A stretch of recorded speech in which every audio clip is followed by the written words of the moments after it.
Boa noite. Obrigado. Good evening. Obrigado. Por favor. Good evening. Paulo. Eu sou.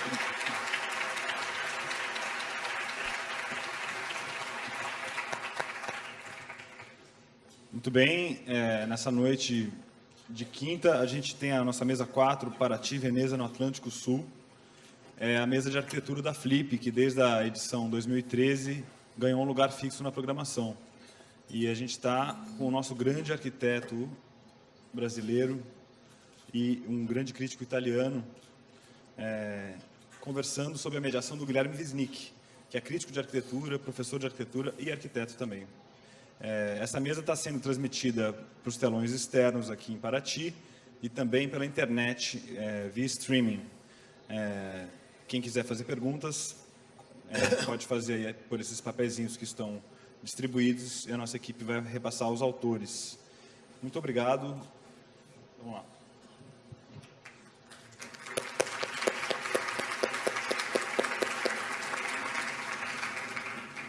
Boa noite a todos.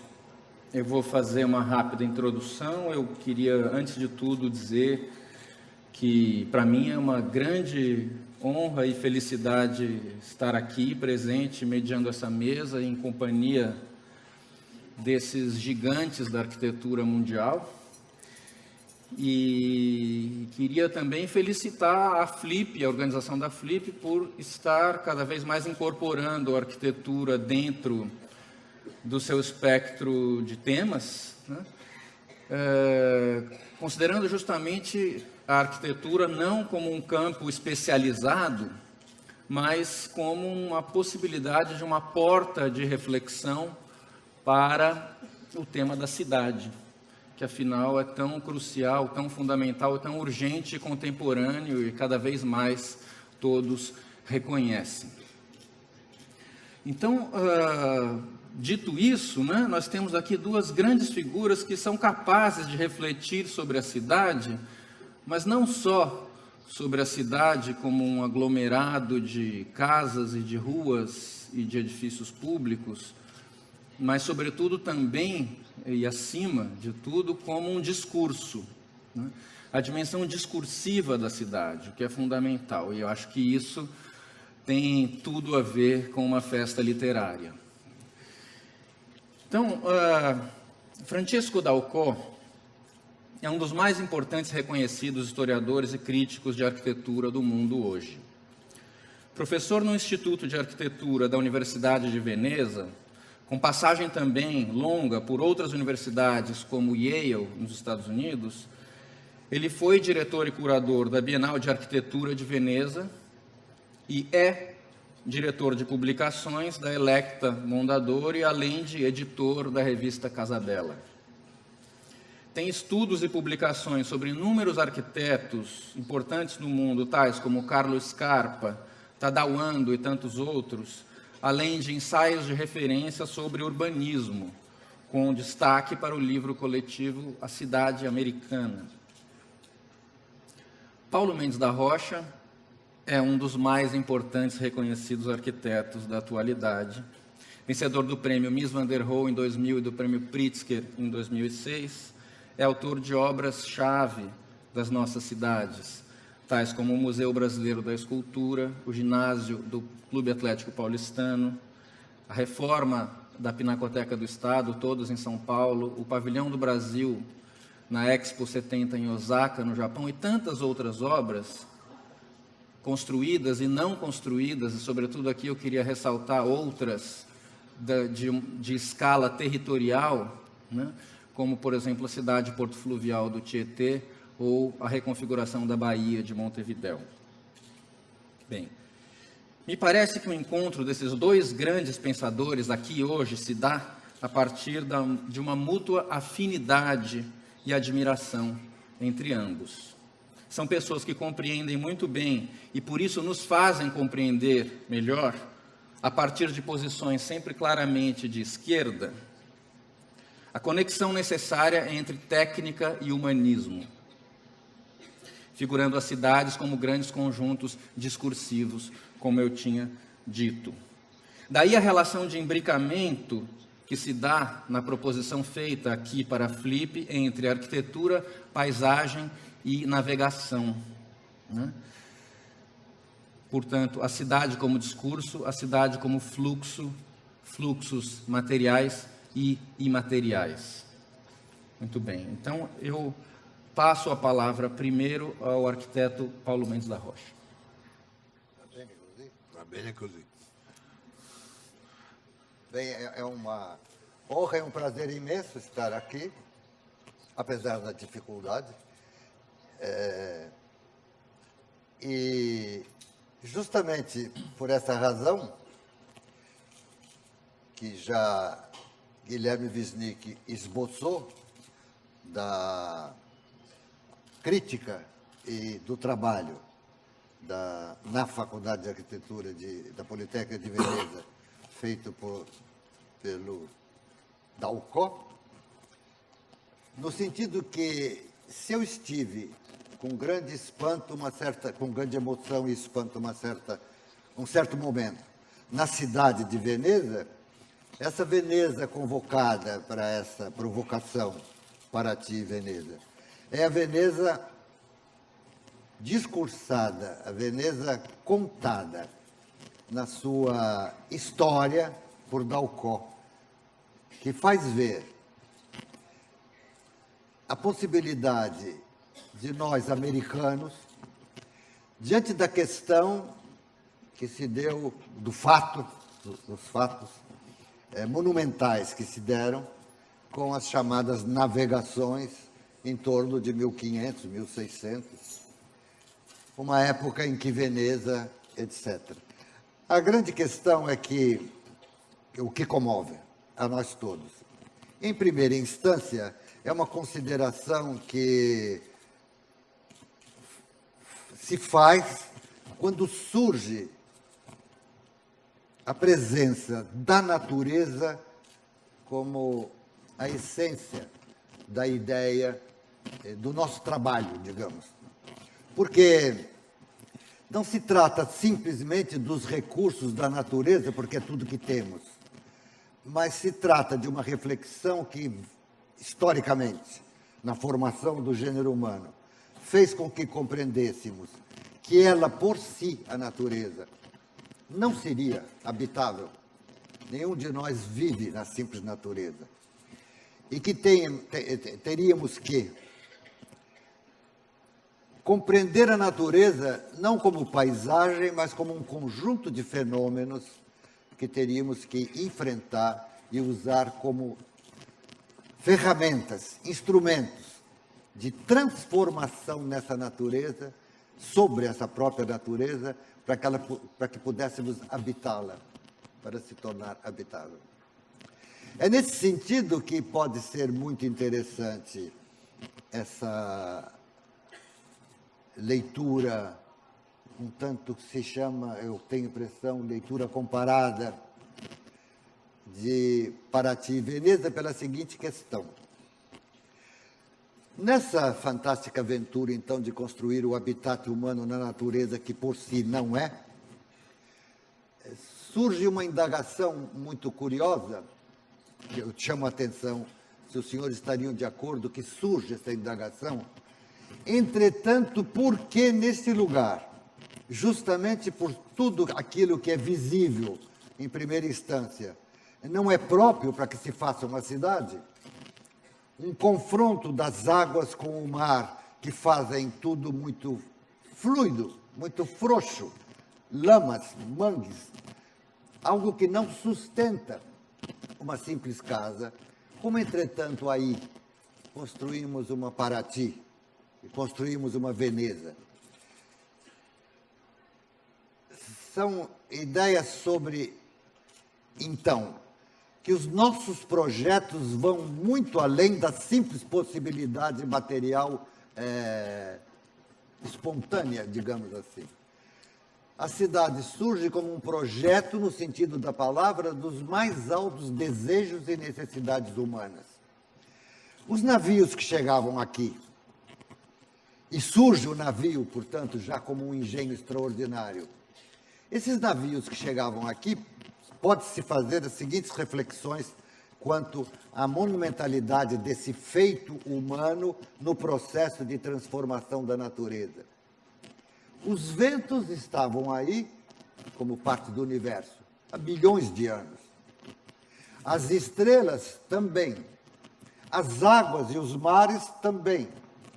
A madeira e construir navios, se guiar pelas estrelas, fazê-los se moverem com a força do vento, como já se fazia com os moinhos, e chegar aonde se queria, é de uma monumentalidade que faz com que se possa imaginar que no lugar aparentemente mais impossível, entretanto, se faz uma cidade.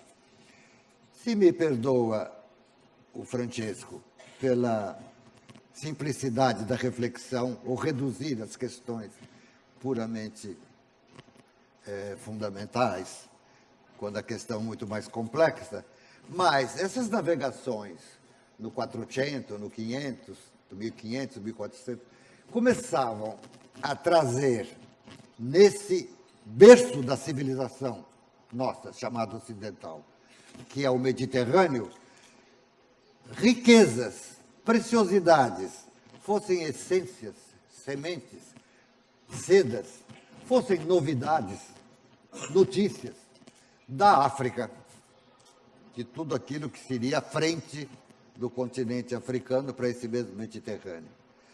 E em relação ao que representa isso de riqueza, você descarregar essas mercadorias através desses navios, aqui no sul da Itália, digamos,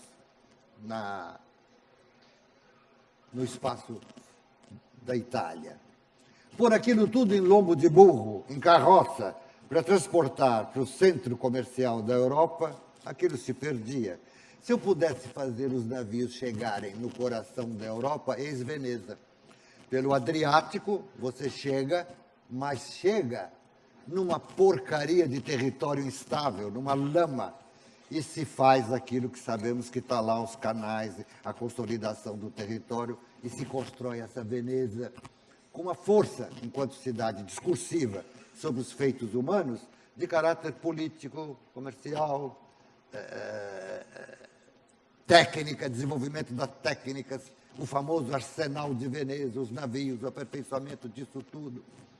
Ou seja, a natureza tratada na sua questão fenomenológica, o que é flutuação, o que é possível navegação, etc, etc. Há histórias fantásticas, em alguns aspectos, de uma beleza incrível, como a torre separada da igreja, porque a torre era necessária, porque em cima dessa torre de pedra era possível e se fazia uma fogueira como farol para dirigir a navegação, e essa torre, com concentração de carga, puxava a igreja, então fazia-se a torre separada para que pudesse ter acomodação lenta dessa carga. Tudo isso surge em Veneza e se torna simbólico. A própria Veneza, na Praça São Marcos, possui um campanário, uma torre, que já não era necessário, como fogueira, etc, etc, etc, coisas assim.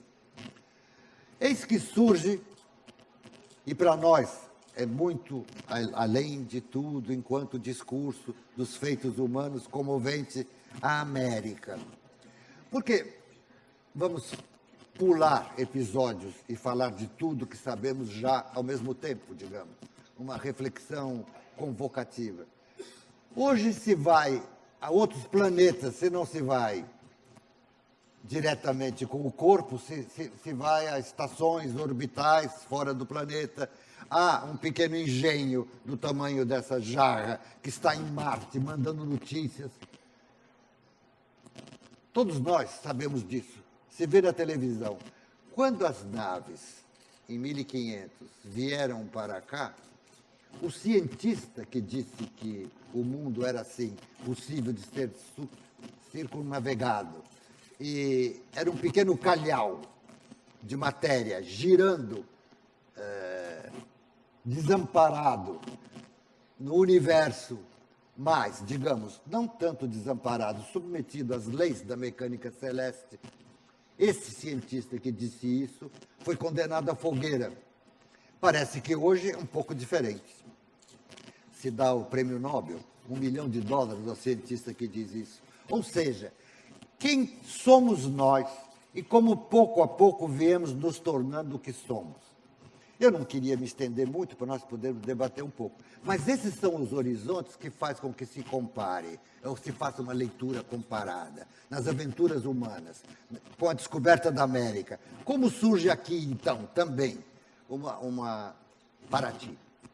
É porque essas naves, e na época não se fazia, não havia técnica, cais para atracar o navio, os navios fundeavam, como se diz, jogam os ferros, e ficam no abrigo de alguma baía, algum território de águas tranquilas. Assim foi feita a minha cidade de Vitória, no Espírito Santo, também em 1500 e pouco. Porque, assim, a frota pode estar lá tranquila, nessa baía acomodada, e pequenas embarcações fazem o transbordo de lá para cá e de cá para lá, ou seja, de cá para lá, o Interlands ligado à frente do mar, com ouro, diamantes, pedras preciosas, madeiras raras, sementes, especiarias, riquezas. E de lá para cá, tanta coisa quanto possa ser, inclusive a infame exploração do tráfico de escravos. Infame, mas protegida pelo que havia de melhor na Marinha, por exemplo. Os ingleses desenharam navios excelentes, especialistas, o navio especializado em transportar. Portanto, o comércio. Dizem os críticos, como Dalcott, que se há três forças, ou se quisermos que haja três forças, além de que comandam em Veneza, por exemplo, se diz que é Minerva, a deusa da sabedoria, o Vulcano, o deus do fogo, o deus da indústria, das transformações, e Mercúrio, o deus do comércio. Essas são as forças que intrigam a política, que move os feitos humanos, os projetos humanos, para construir essa cidade, botar a mercadoria lá, fazer uma Paraty, a descoberta da América. Ora, por que eu, arquiteto, estou preocupado com tudo isso, em vez de fazer os prédios que devo fazer? É que, para nós, pouco a pouco, nessa fantástica genealogia do conhecimento e da imaginação, arquitetos, defendemos, se fosse o caso, sem nenhuma ideia de heroísmo, mas no plano do ensino, a questão da presença da Faculdade de Arquitetura no âmbito da universidade, como arquitetura sendo, não quem desfruta uma forma de conhecimento que desfrute das técnicas, mas ela mesmo é solicitante. Uma arquitetura que diz que o projeto é justamente pensar antes do que fazer, nessa transformação da natureza. Essa é a ideia dessa espantosa, não uma comparação, porque as dimensões não são comparáveis, mas no raciocínio humano, essa reflexão entre Paraty e Veneza. E, ao mesmo tempo, uma consideração onde estamos hoje diante da natureza, pensando que, em vez do mistério da época em que se condenava o cientista à morte porque disse o que era verdade, hoje, ao contrário, elogiamos o saber da ciência, a descoberta dos mistérios do comportamento da matéria do planeta, e, na minha opinião, forma-se uma forma de cultura que na história moveu o mundo, chamado cultura popular, forma-se hoje, quanto, justamente, o que somos no universo, desamparados como a população desse planeta, e que temos que transformar a natureza para continuarmos habitando aqui. A ideia não tem nada de trágico nem dramático, ao contrário. A ideia, em tese, em princípio, essa ideia, diz que assim o planeta poderá ser tão bom para nós como nunca foi antes. que é um pouco diferente do que se defende hoje, de sustentação, como se tudo fosse acabar. Sim, se as coisas andarem como estão andando, vai acabar muito cedo. Porém, nós sabemos que podemos transformar isso noutra coisa. E, para mim, isso é que é, atualmente, o objeto, o desiderato do que chamamos arquitetura. Esses são os horizontes daquilo que para nós é projeto. O que envolve, antes de mais nada, uma revolução na área do conhecimento e da educação, desde as pequenas crianças, etc. Eu acho que, para começar, é mais ou menos uma justificativa por que diabos inventaram essa história de Paraty e Veneza.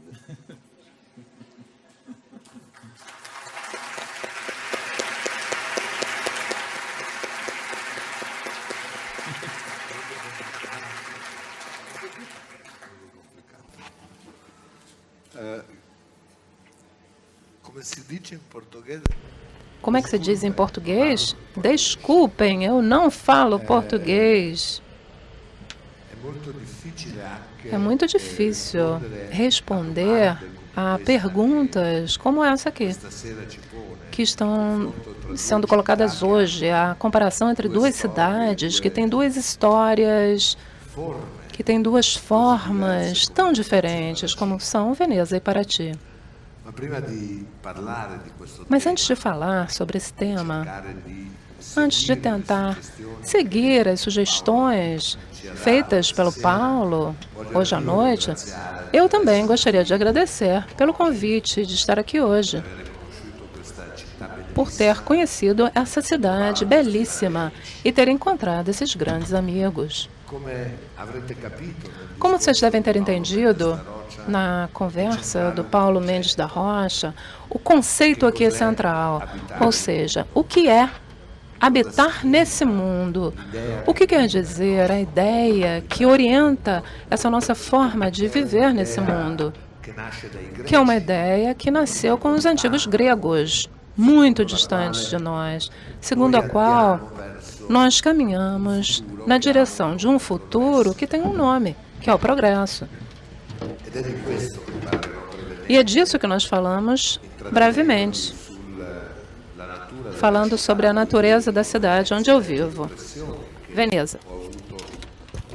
E a impressão que eu tive vindo para cá. Antes de fazer isso, eu gostaria de dizer duas palavrinhas, então, sobre o fato de que nós não estamos falando de arquitetura como se faz normalmente. Nós falamos de uma ideia. Falamos de construir o mundo como ele é construído e como ele é feito. E eu devo dizer a todos os presentes aqui que eu não conheço nenhum arquiteto que tenha as habilidades, a inteligência, a capacidade de se expressar e a linguagem tão capaz de induzir a nossa reflexão com base naquilo que a arquitetura produz, como faz Paulo Mendes da Rocha.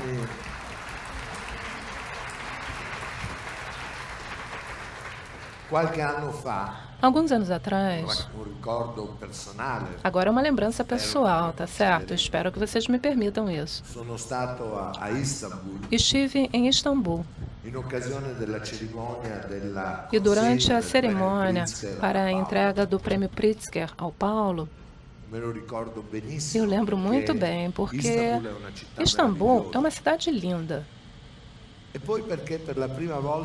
E eu lembro também porque, pela primeira vez, a minha filha estava usando salto alto no jantar. E é uma passagem na vida, não é? Isso também. Aquele momento em que as filhas usam salto alto. Eu estava vendo ali o primeiro-ministro turco Erdogan e a senhora Erdogan. A esposa dele estava usando o véu. E ao lado estava o Paulo.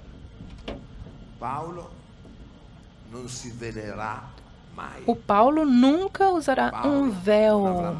O Paulo nunca terá algo cobrindo-lhe o rosto. O Paulo é um arquiteto do nosso tempo, um arquiteto que não tem medo de olhar para o mundo, de se esconder atrás de um véu.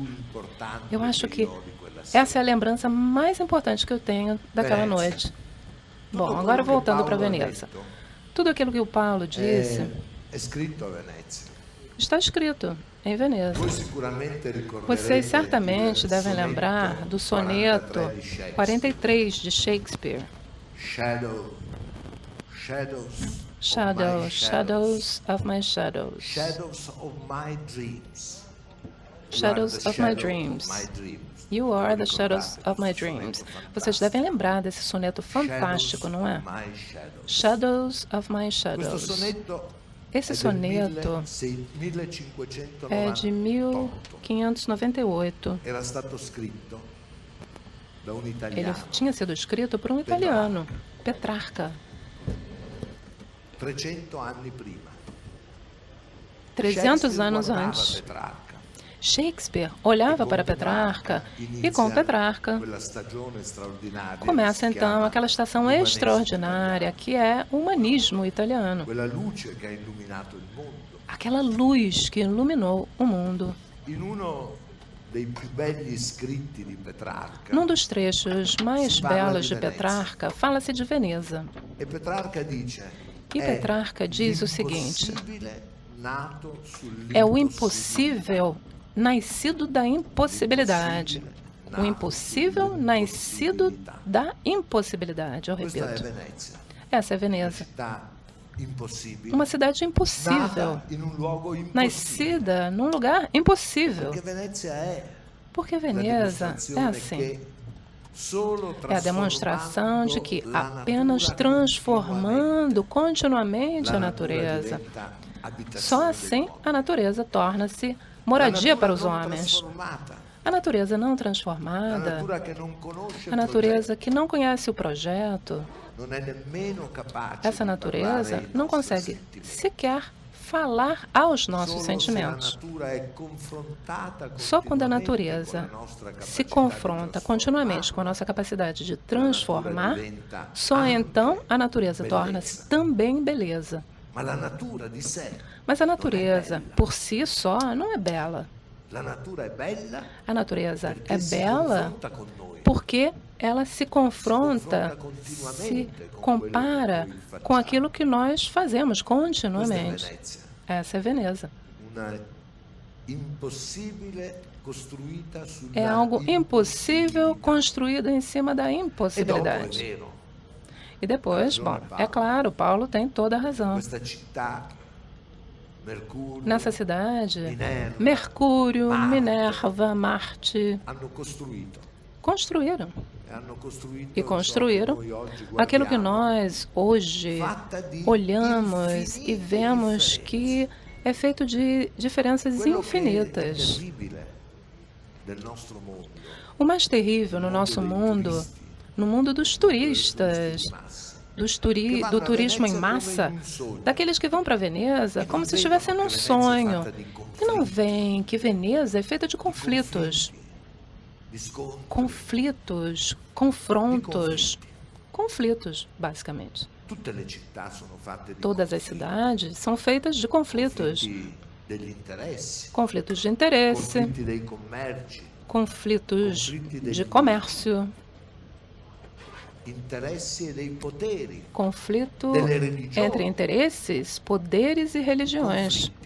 Sempre conflitos. Ma le città li tengono insieme. Mas as cidades conseguem manter tudo isso junto. Essa é a grande maravilha das cidades. Manter unido algo em conflito, em confronto. Para ti, Para ti, schiavi. escravos, comércio. La forma É claro è que a perfettamente forma razionale, é moderna. perfeitamente Mas racional, os é conflitos moderna, são os mesmos. mas os conflitos são os E la mesmos. città li tiene insieme. E a cidade os mantém Li unidos, rende conviventi. os torna È conviventes. quello che noi non vediamo oggi. E é isso que nós hoje não Nel enxergamos. nostro mondo. É isso que nós não vemos hoje no nosso mundo. Convivere con i conflitti. Conviver com os conflitos. E não pensar que a civilização, que o progresso destrói os conflitos. Não. Os conflitos madre, são generazione, a mãe, são o que gera. uno scontro, quello che avviene nel É generare. uma batalha, aquilo que acontece ao gerar-se, não é? O gerar não é um amor pacífico. Nenhum filho nasceu de pessoas que se amavam pacificamente, não é? Os filhos não nascem da paz. Os filhos nascem de um confronto, de um embate. Quindi le città Portanto, as sono cidades questo luogo magnifico. são esse lugar magnífico. Non a caso, se voi ci pensate, E não é por acaso, se vocês pensarem bem nisso, si pensa quando nós refletimos, quando pensamos e vivemos o conflito como um conflito mortal e não um conflito gerador, não um conflito que é pai e mãe, conflitto e sim mortale, um conflito mortal. distruggono le città. Nesse caso, destroem-se as cidades. Quello che vedete nelle fotografie Aquilo que vocês veem nas fotografias de Gaza hoje, da faixa de Gaza, in Palestina na Palestina, è la distruzione delle essa é a città. destruição da cidade, porque ali o conflito é mortal. La meraviglia di Gerusalemme, A maravilha de dove stavano Jerusalém, insieme tre onde conviviam religioni 3 religiões, uguali, che credono che religiões ci sia un Dio iguais, solo. que È também la nemica todas di acham questo que genere, exista conflitto um só che genera. Deus, é inimiga desse conflito que gera, Per é inimiga questi nostri tempi. nesses nossos tempos de Ed è hoje. questo modo di pensare E che la é città esse è o il modo luogo de dei pensar, conflitti que a che cidade é o local dos conflitos que produzem, o local onde se produz através de um embate até mesmo mais áspero. E é esse também o projeto de arquitetura. O que o Paulo faz? Quando ele projeta uma das suas obras-primas da arquitetura do século XX, uma das obras-primas, o MUBI, em São Paulo. O que ele faz? se non mettere insieme un conflitto, Ele reúne o que é um una conflito, viga che pesa uma tantissimo viga e che si aggiusta pesadíssima da sola per il e que suo peso. ajusta sozinha devido ao seu próprio peso. Con la forza É o di gravità. conflito com a força da gravidade. Essa é a arquitetura. Da questo. Nasce daí. Vincere la forza di gravità. Vencer a força da La forza di gravidade. gravità lasciata da sola. A força da gravidade deixada sozinha não produz nem non beleza, produce figli, nem filhos, non produce forme. não produz formas. Mentre dominata, letta nei A suoi força da capitoli, gravidade, nella sua conflittuale entendida natura, na produce sua natureza conflituosa, pode produzir obras-primas, grandes obras. E para poder entender tudo isso, nós temos que ter esse ponto de vista, essa posição do Paulo frente ao progresso, frente ao futuro das coisas, que não é uma fé cega no progresso, dizendo que o progresso vai trazer felicidade para todos, que o progresso vai trazer a igualdade entre todos. Não, o progresso é o desafio, é o nosso fazer. O nosso fazer é o grande desafio. E é uma página belíssima a propósito de um livro maravilhoso escrito estudando as populações das terras brasileiras, escrita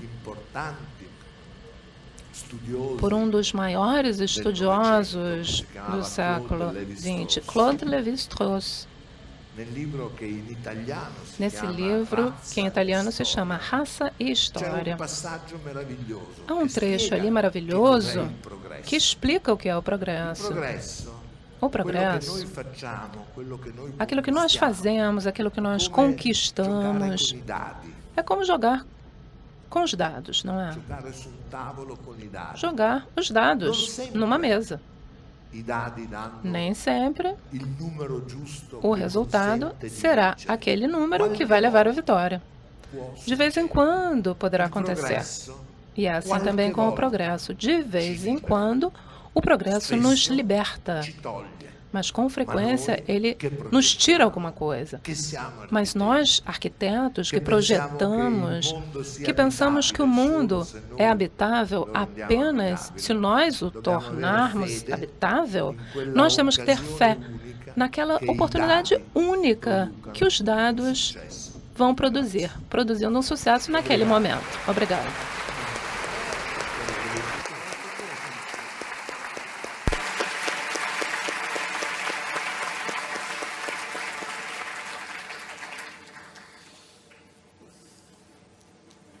Bem, muito obrigado aos dois.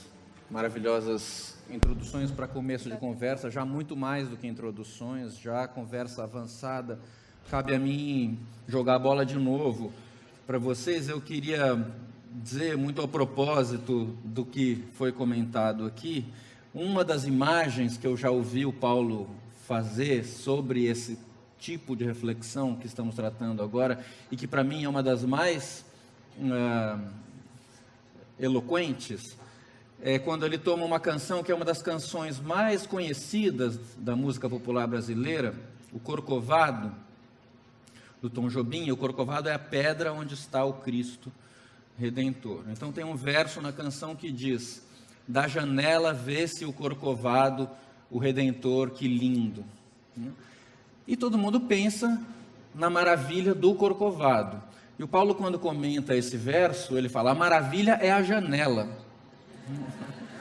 Ninguém nota, mas na verdade o que está sendo exaltado mais do que tudo é que você está no seu apartamento. Quem está vendo aquela maravilha da natureza é porque está no 15º andar de Copacabana, né? Com tudo montado, a sua casa funcionando, de onde então ele pode admirar, aí sim, essa maravilha. Então, é só um lembrete para voltar a conversa ao mesmo tema aqui com vocês e apontar o fato de que eu achei muito precisa a noção de conflito, né, associada à cidade, justamente de uma maneira muito distinta do que normalmente a gente pensa o urbanismo moderno. Se pensar o urbanismo moderno na chave tradicional, funcionalista, uma cidade se divide em funções, né? Muito bem, não é disso que se trata. Uma cidade é feita de conflito, por um lado, e por outro, também, novamente, como eu já ouvi muitas vezes dizer o Paulo, a cidade é o lugar do desejo, um desejo sempre insatisfeito, um desejo que nunca se resolve. Então, eu devolvo a palavra a vocês para que comentem a partir desse ponto.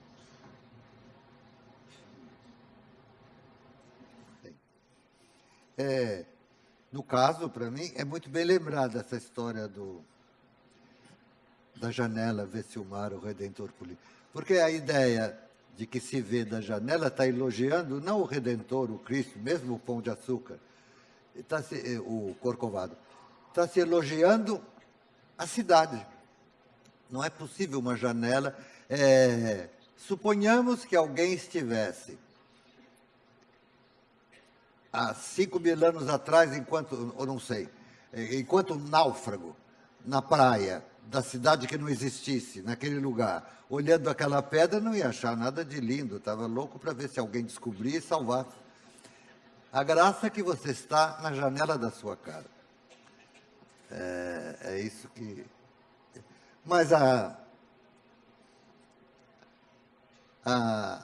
ideia estimulante, no caso, é a questão do conflito. Porque em todo esse discurso, de um modo geral, discurso nessa linha, sobre transformação da natureza, necessidades e desejos humanos, o desejo que vem antes para promover o projeto de realização do desejo, uma visão erótica da vida, transformação da natureza, fica um perigo de que há quem, ou seja, capaz de nós chegarmos a um ponto de saber exatamente o que fazer para que tudo isso dê certo. A ideia não é essa. A ideia é que o conhecimento, as técnicas, os desejos, a literatura influi na formação dessa consciência. Nos dá, eu posso dizer sempre, uma certeza do que não se deve fazer. E aí o que você vai fazer é uma experimentação na direção que te parece conveniente, que vai, sem dúvida, fazer com que apareçam novos conflitos. Isso é que podia se chamar a vida, sempre. Imagina o mundo daqui a 2 séculos, não conseguimos imaginar, mas é possível corrigir um canal das águas que descem da serra, que não podemos controlar porque vem das chuvas, e pode haver uma maré que faça uma albufeira e inunda, e eu quero evitar isso, etc, etc, etc. Dentro desse quadro, por exemplo, já que estamos aqui, os vivos ao mesmo tempo, nós, e diante, mais uma vez, convocando essa imagem de Veneza e Paraty, são cidades que já não cumprem mais e nem têm esse desiderato como principal de serem grandes centros industriais ou de formação mesmo de política. São cidades que, por essa origem, na genealogia do nosso conhecimento, tem uma força que chamamos de monumento histórico e queremos preservar como justo discurso da monumentalidade da sua origem, como força nessa ideia de transformação da natureza, etc. E como fica isso hoje, tanto para uma Veneza, o que significa o turismo, que pode ser elogiado como forma de convivência enérgica do mundo inteiro, um pequeno parênteses. Pode-se dizer, se alguém perguntasse como se faz, perguntas um tanto absurdas, porque não existe uma resposta, mas se faz em debates, programas de televisão, por exemplo, então perguntaria a alguém, qual a razão fundamental da construção da cidade, na construção da cidade? Nós podíamos dizer que a razão fundamental é construir o lugar em que possamos conversar. Portanto, o turismo é desejável, mas existe uma forma predadora, excessivamente, puramente mercantilista, de turismo que nem passa pela ideia de formação e educação. Aquilo é massivo, destrutivo. O roçar dos visitantes de Lisboa, de Veneza hoje, pode estragar as paredes. A coisa é excessiva. A movimentação de barcos a motores naqueles canais destrói aquilo tudo.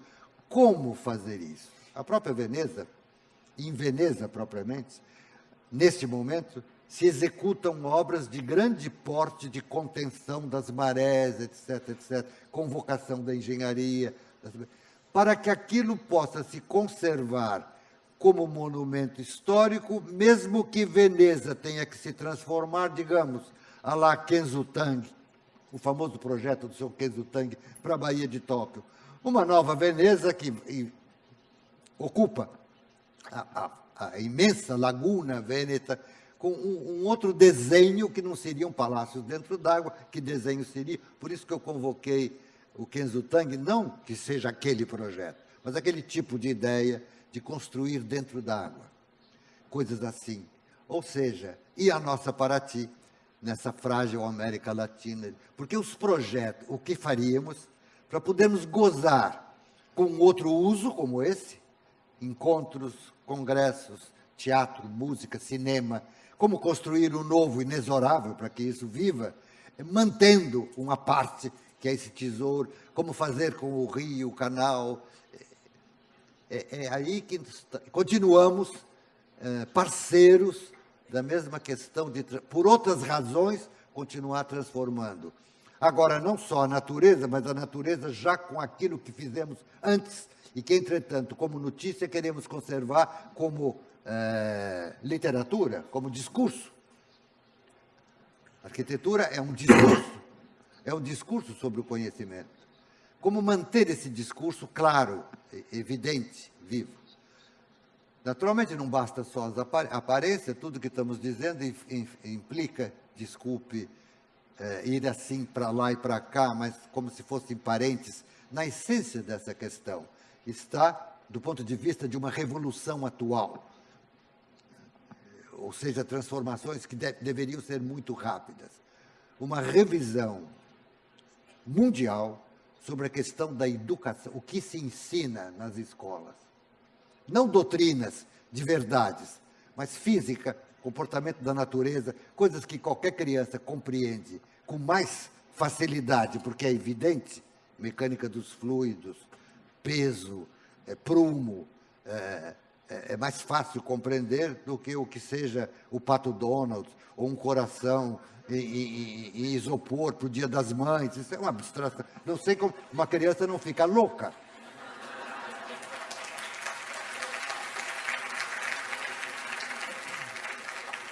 E esses são os cursos de arte que se faz das escolas. O incrível, porque parece que eu contei uma anedota, mas o incrível é que é assim que se faz nas escolas.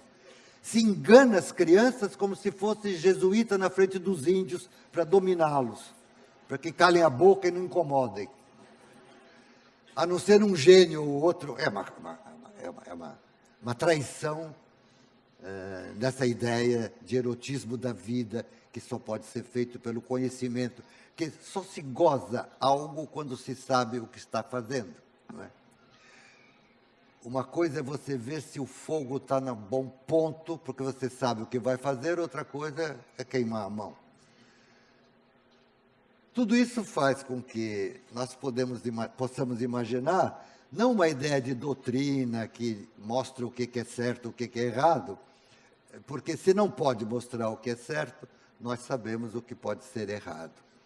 Nossas cidades sofrem questões ligadas a transporte, questões de habitação, por razão de muitos erros, evidentemente postos à luz da vista de qualquer um.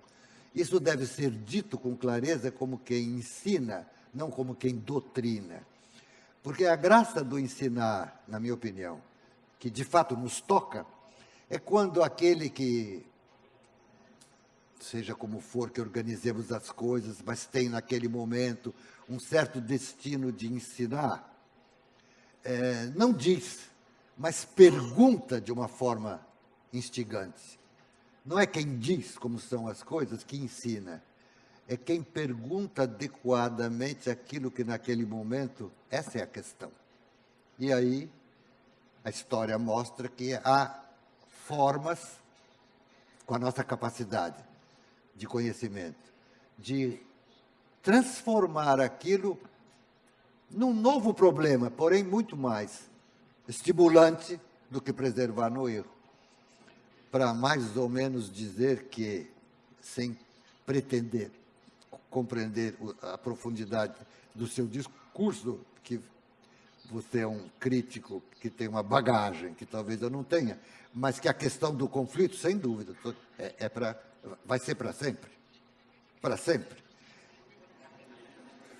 Mas a graça é reconhecer da onde vem, por quê e como fazer diante desse novo conflito. Não, nenhum conflito seria maior, para não negar o conflito, do que, por isso que eu convoquei a ideia de cultura popular sobre a nossa condição no planeta, etc., porque ela tem uma força, a cultura popular. Uma forma de cultura que pode se chamar de popular. Todos, isso não discutem hoje. A imagem de astronautas que estão lá fora, etc., se vê na televisão. A força dessa cultura popular é porque ela pode aceitar algumas considerações sem discutir. Talvez a mais notável, dentro da ideia de uma revolução, no sentido de natureza, hoje, seja a constatação que essa cultura popular não vai poder negar, inclusive, que a superpopulação, o planeta não resiste, não aguenta. Isso muda nossas relações, a compreensão da condição masculino e feminino. Nós mesmos estamos em transformação, enquanto também nós, parte, sem dúvida, da natureza, que não é paisagem, mas é fenômeno, e haja fenômeno nós. Nós somos talvez o maior fenômeno da natureza, para nós mesmos, bem entendido. É mais ou menos isso.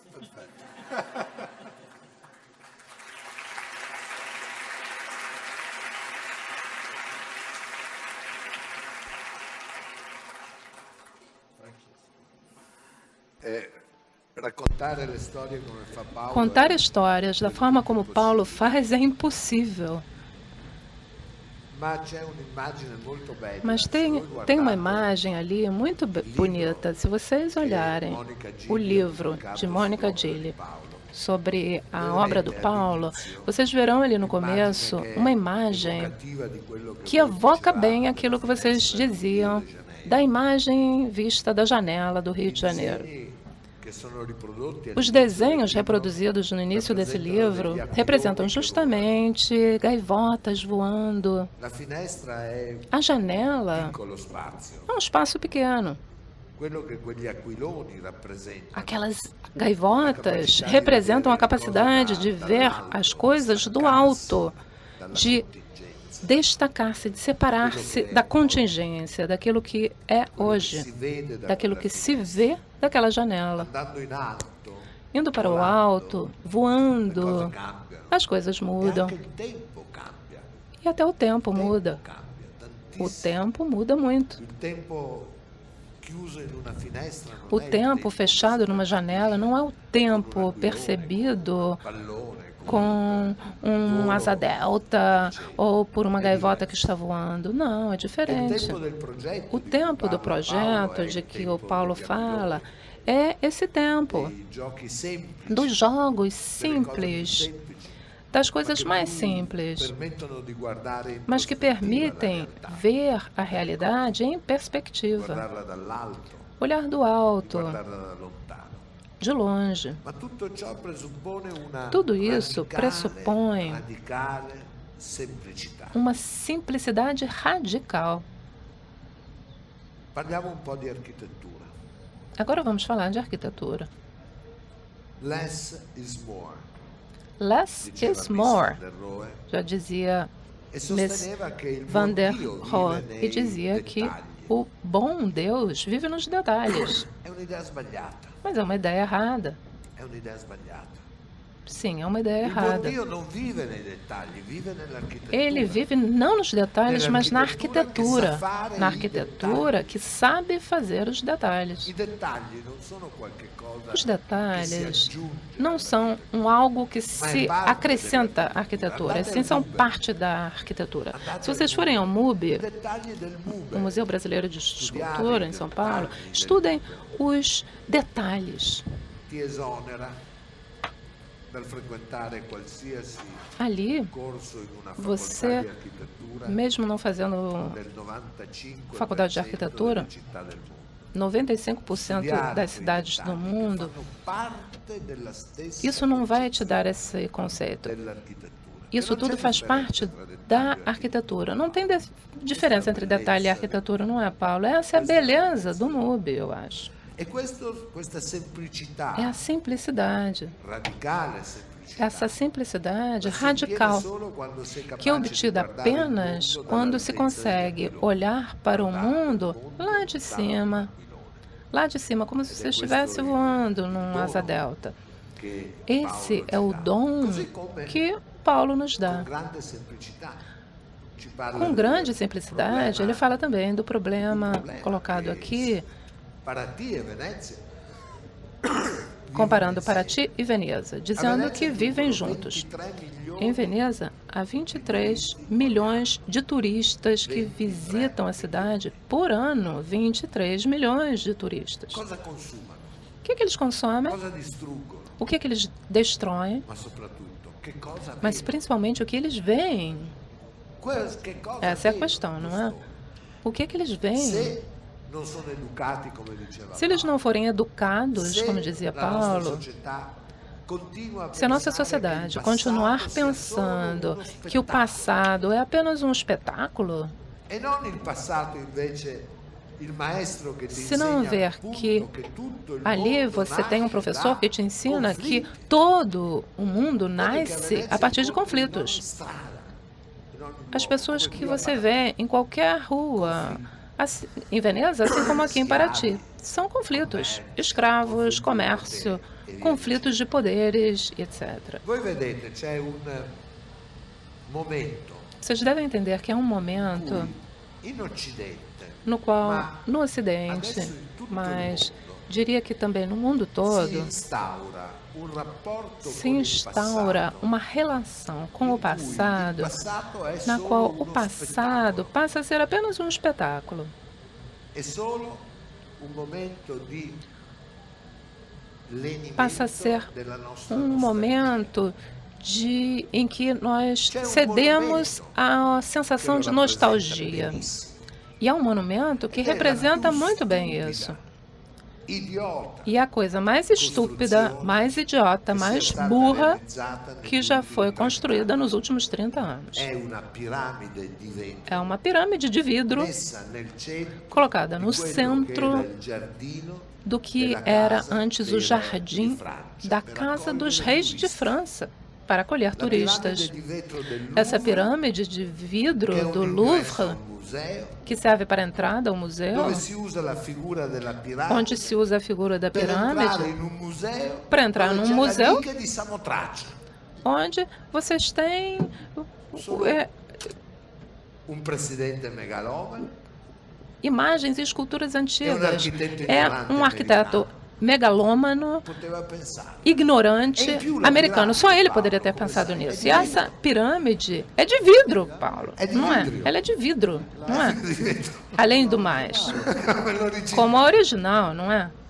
Questo è il rapporto che abbiamo Então, con i essa é a monumenti. relação que nós temos com os monumenti monumentos. ensinam. Os monumentos I ensinam. monumenti stimolano, Os monumentos i monumenti guardano. estimulam.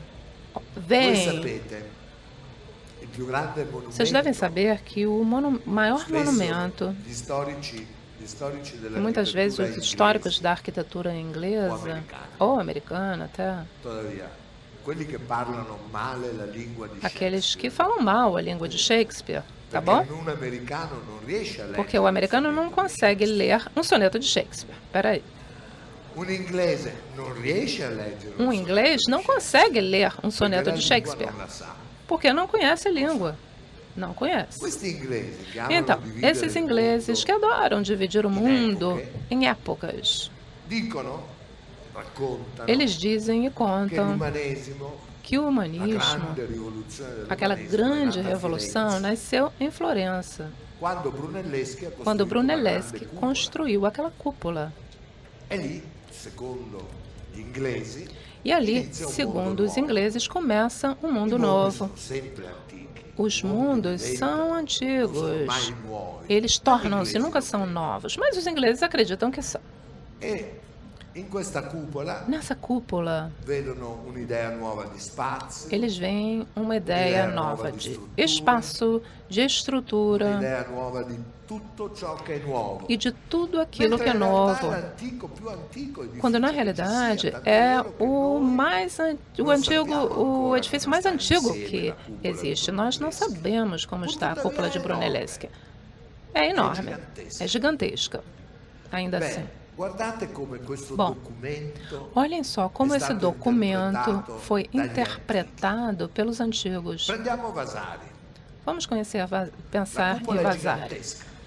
Essa enorme. cúpula gigantesca, Trasformazione enorme, della natura. é a transformação da natureza. Quella cupola così enorme. Essa che cúpula ancora oggi la enorme, si vede que a ainda hoje chilometri é di vista distanza. a quilômetros de È stata costruita in distância, una città dove foi construída numa non c'erano le cidade fonti, onde não dove la havia popolazione viveva sistema massimo 40 de anni. esgoto, onde as pessoas viviam 40 Dove si andava in anos, chiesa a onde as partorire, pessoas iam para a igreja para ter dove ci si filho, rifugiava perché c'era freddo. onde se abrigavam do frio ali, nessa cúpula Inizio, enorme. secondo gli inglesi, di un tempo nuovo. Segundo os ingleses, é o começo de E um Vasari tempo la novo. guarda. E Vasari E dice- olha para ela e diz: Che era tanto grande diz que era tão perché grande con la sua ombra porque, com a sua doveva sombra, coprire tutti i precisava popoli della Toscana. cobrir todo o povo da Toscana. era l'ombra del potere di Firenze. Era a sombra do Questa è poder l'architettura che anche questa de Florença.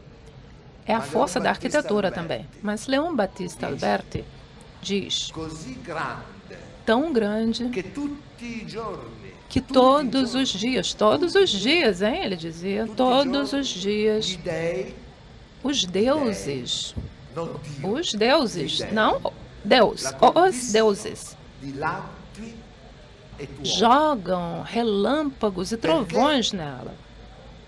Por quê? Porque renasce, então, essa velha história antiga, a história de Epimeteu, que roubou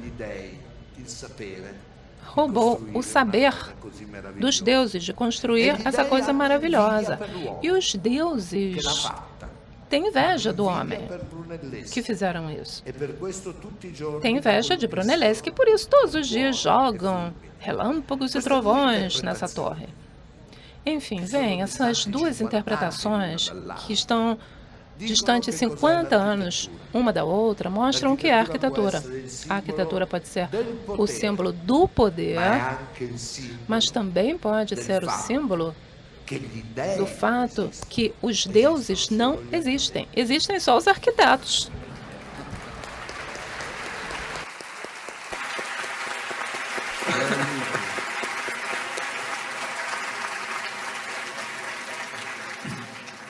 Bem, caríssimos amigos, nós estamos nos aproximando do final. Quantos minutos?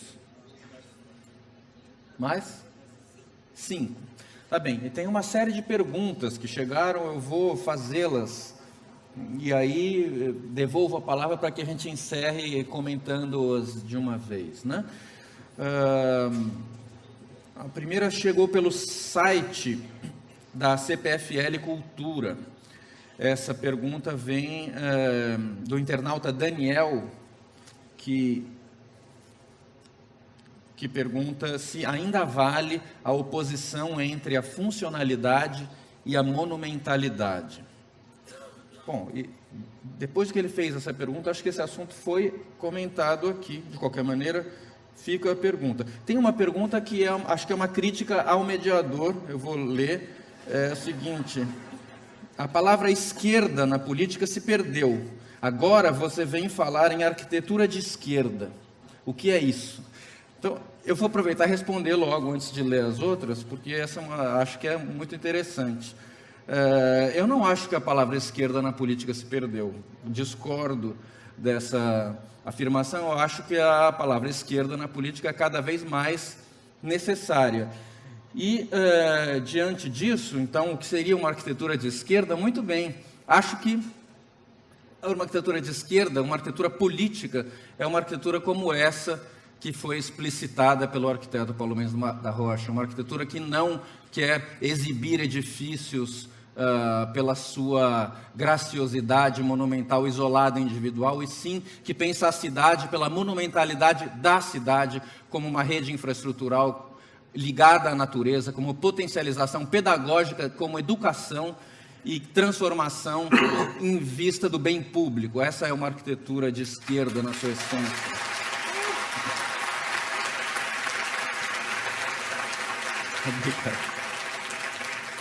E uma arquitetura de esquerda como pensamento é também, como defendeu aqui o Francesco, uma visão da história como conflito e não como pacificação. Bom. Tá ótimo. Enfim, depois tem essas perguntas, uma dirigida ao Paulo. A praia foi o locus da descoberta da alteridade pelos europeus. Quando iremos nós finalmente descobrir e exercitar nossa identidade como sociedade sem recorrer a comparações com o descobridor? Essa foi feita pelo Alessandro Sbampato. O Cláudius Secom pergunta: Paulo, por favor, exponha suas ideias sobre o uso dos rios na cidade de São Paulo. E, por favor, comente o que acaba de ser aprovado para a cidade. Acho que se refere ao plano diretor. Uma pergunta anônima. A favela é hoje vista até como poética. O asfalto quer resolver a questão da favela sem conflito. Se a favela é conflito, como integrá-la verdadeiramente à cidade? E uma outra pergunta, assinada com Cabral. Paulo Mendes, como ele vê as invasões desordenadas do movimento do sem-teto? Alfredo Cabral. Desordenadas já tem um tom particular na pergunta. Eu Então, são essas as perguntas. As invasões desordenadas dos movimentos do sem-teto.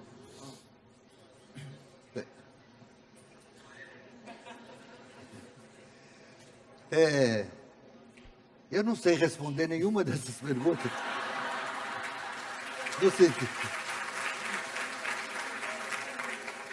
No sentido estrito da ideia de responder perguntas. Mas a questão, a palavra, a imagem levantada da favela, sem dúvida, é monumental. Porque nós temos que considerar, em breves palavras, por exemplo, no sentido da palavra, um exemplo da mesma questão, para que se possa visualizar a imagem, aquilo que está lá. Por isso eu chamo um exemplo. A urbanização violentíssima, no sentido de rapidíssima, verticalização de bairros como Copacabana, no Rio de Janeiro, etc., etc., que todo mundo viu, fez com que aparecessem as favelas nos morros logo ali atrás, por algumas razões, muito interessantes de considerar do ponto de vista da inteligência humana, ou da intriga humana, ou das forças que fazem a cidade. Uma delas é a conivência daqueles que iam habitar aqueles apartamentos, que muito desejavam, porque estavam em frente ao mar, de que sem babá para as crianças, porteiro, quem limpasse o lixo, sem a senzala, aquilo não seria possível. E permitiu-se as favelas. Evidente que se quisesse impedir que ocupasse as florestas, a favela foi um pacto consentido entre as forças populares, na essência da expressão popular, espontânea, e, ao mesmo tempo, mostra que a consciência sobre a construção da cidade eles tinham, tanto que foram lá, porque é ali que havia trabalho. Isso foi um pacto. E é muito interessante considerar esse fato.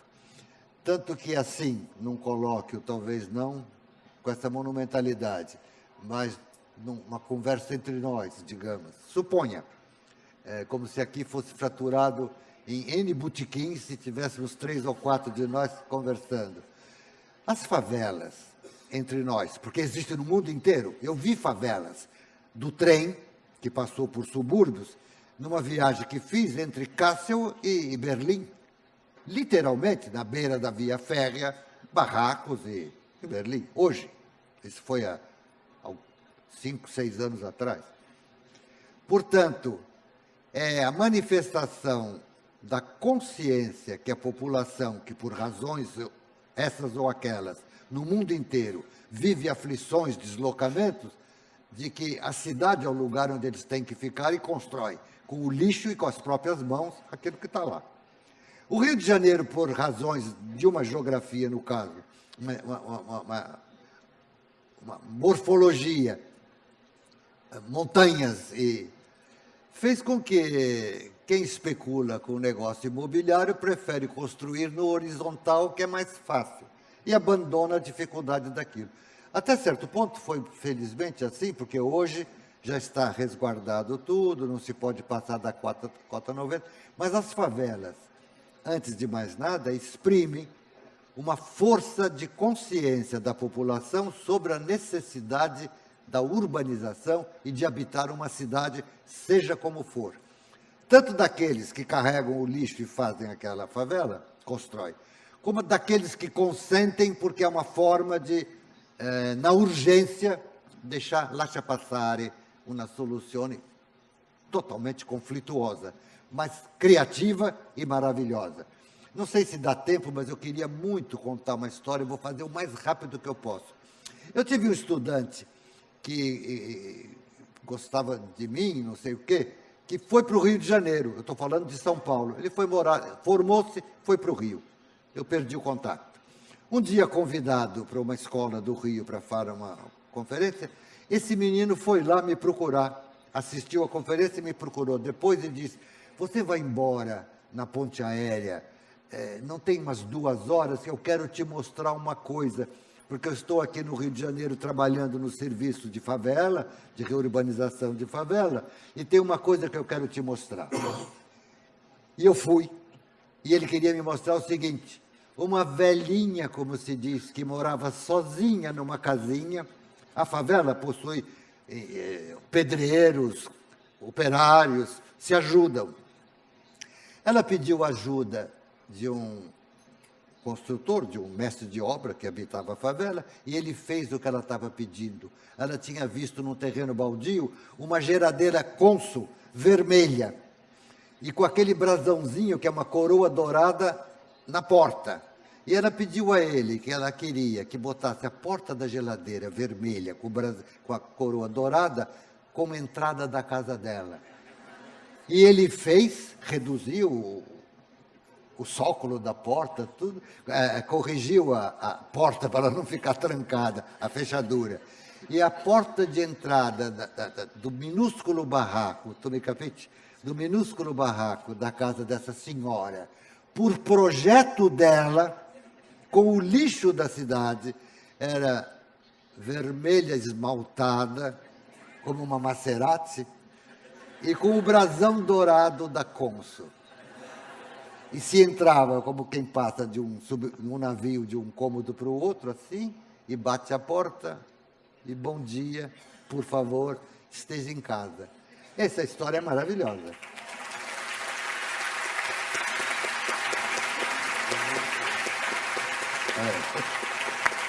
Palmas para a velhota.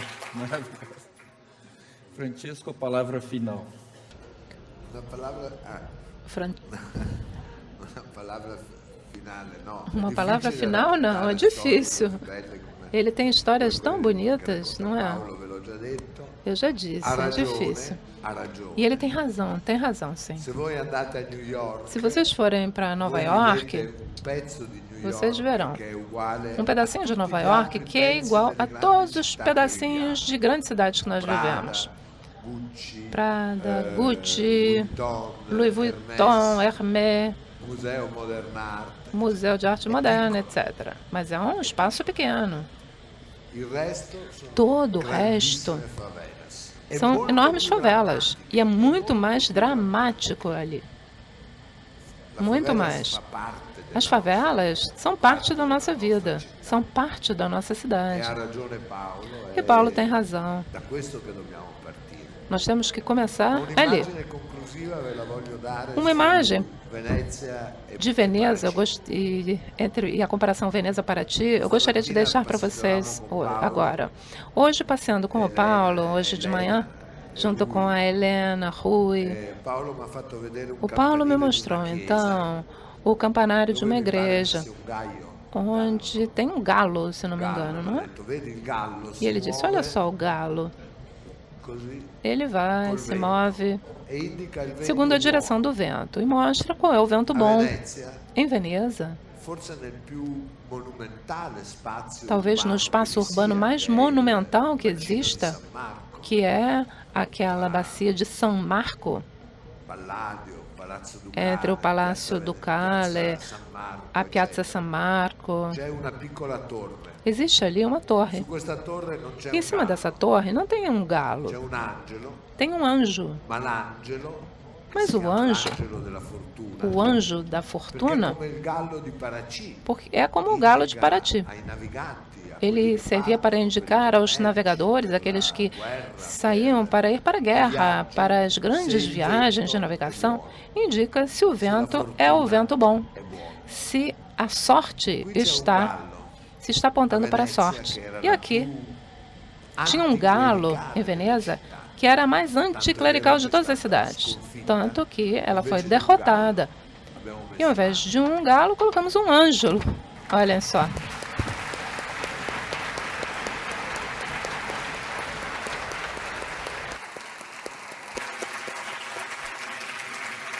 Muito obrigado a todos.